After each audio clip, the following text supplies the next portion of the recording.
En este nuevo tema vamos a comenzar con la implementación de la técnica de síntesis aditiva. Este gráfico muestra lo que veníamos haciendo hasta ahora.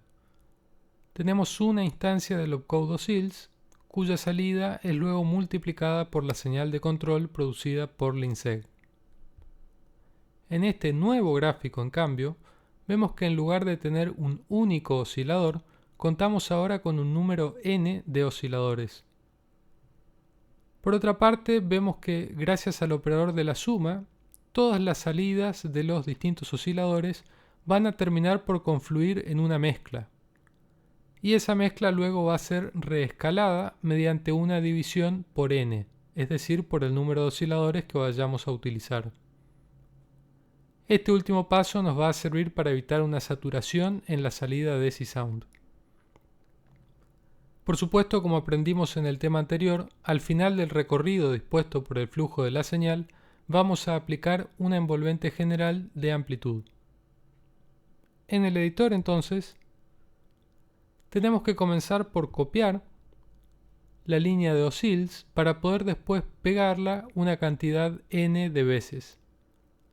Para poder ilustrar el concepto de síntesis aditiva, supongamos que queremos en este ejemplo llegar a un espectro armónico que contenga una frecuencia fundamental y adicionalmente los armónicos 2, 3 y 4.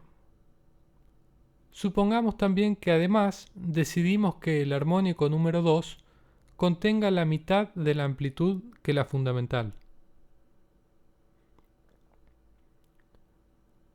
Y al armónico 3 le vamos a dar un tercio de la amplitud.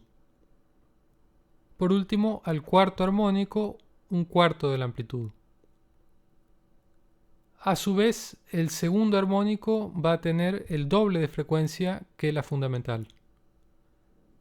El tercer armónico, por otra parte, el triple, y por último, el cuarto armónico, el cuádruple. Con respecto a las salidas de estos osciladores, vamos a incluir un número en el nombre de cada variable de audio de acuerdo con la instancia de oscills a la que pertenece dicha variable. De este modo vamos a poder diferenciar a las distintas variables entre sí. ¿Y por qué es esto necesario?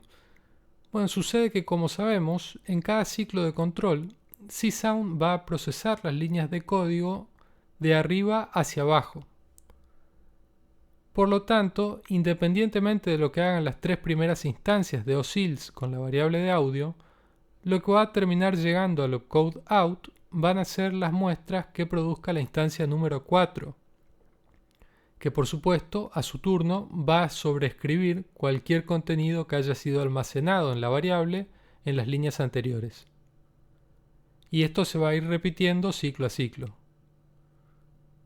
Entonces, la variable asociada a la fundamental va a tener como sufijo al número 1.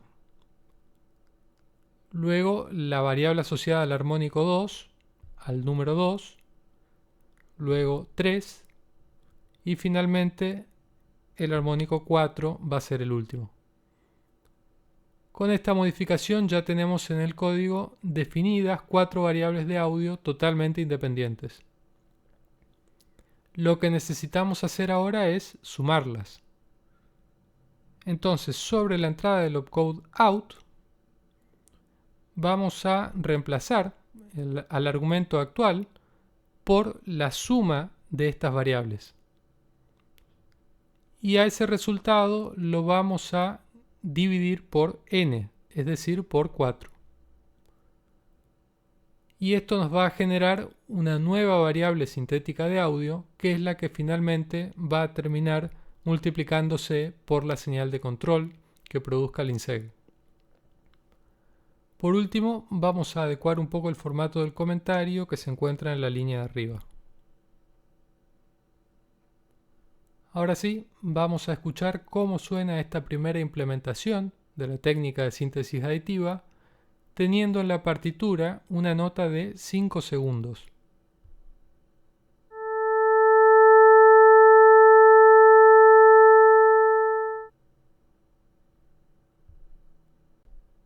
De esta forma tan sencilla, hemos podido lograr la primera implementación de la técnica de síntesis aditiva en Csound.